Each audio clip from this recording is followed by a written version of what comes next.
Welcome to Rob Schmitt Tonight. There's probably no phrase more abused by the Democrat Party today than protecting democracy. Talk to any shrink and you'll find that when people are insecure about something, they typically overcompensate for it. And when it comes to protecting democracy, it's clear that's exactly what's happening.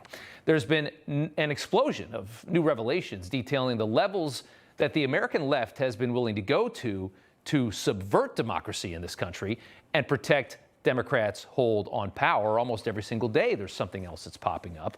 Just today, Senator Josh Hawley revealing in June a whistleblower came to him and Chuck Grassley with documents exposing Biden's plans for a disinformation board to suppress American speech. Now DHS has, under duress, turned over new emails that show more of what they've been hiding. Mayorkas, he continues, told me under oath that the disinformation board hadn't met yet back in May, but DHS emails reveal their Disinfo steering group held weekly meetings starting back in February. The board was up and running. DHS's collusion with big tech went much deeper than we knew. The board discussed an analytic exchange with big tech, and emails reveal plans for a meeting with the Facebook official who suppressed the New York Post Hunter Biden story. So this is just the kind of some of the behavior that's happening in the dark corners of your government, your Democrat-run government right now. And to everybody out there that said that, oh, there's nothing going on with the disinformation board, the left-wing media thought it was outrageous that anybody would suggest that this disinformation board was doing anything nefarious. There's your proof right there that that was nonsense. And they talk all the time about protecting democracy. They're doing things like that while outwardly they're saying this. We must be stronger, more determined, and more committed to saving American democracy than MAGA Republicans are to destroying American democracy. We do not defend it. Democracy simply will not stand. These democratic ideas are currently under assault around the world. And others who try to threaten and bamboozle people and move us away from our democracy. In our bones, we know democracy is at risk. You hear it constantly.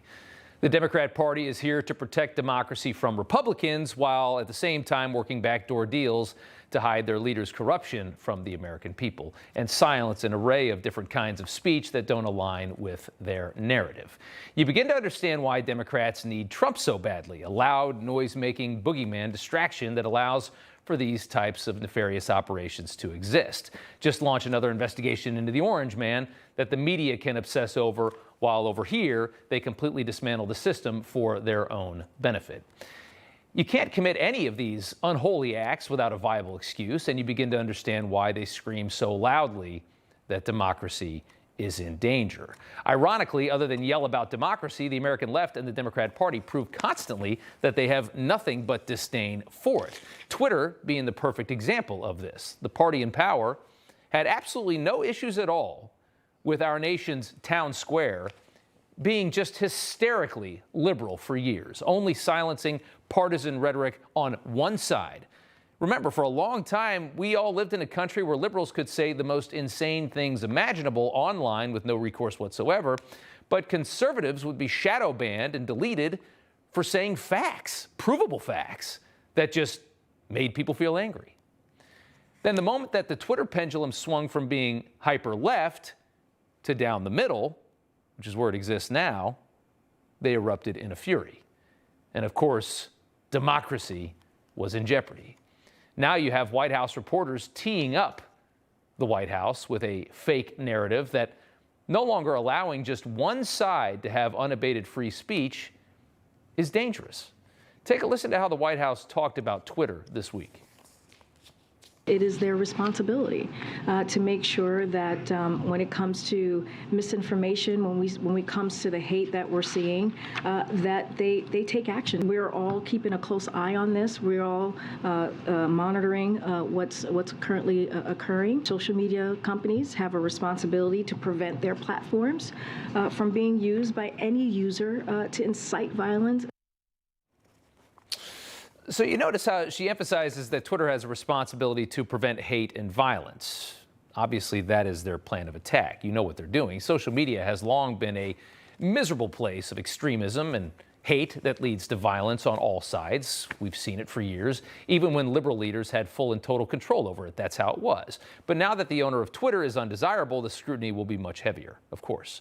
You can feel Merrick Garland breathing down Elon Musk's neck already. The administration has already proven its obsession with making everything about race, gender, and hate, as the media gleefully tries to turn every tragedy into some kind of a hate crime, no matter if there's proof or not. We just saw that in Colorado. They need that narrative. They need America to be a dreadful place full of anger and hate so that they can fundamentally change it, so that they'll have your permission to fundamentally change it. That's how you ban free speech. You convince people speech is killing people. The goal, of course, is not to protect Americans, it's to control us and to give their party perpetual power. If you need more evidence of how your government really feels about freedom, there are two massive American companies that are in the news this week.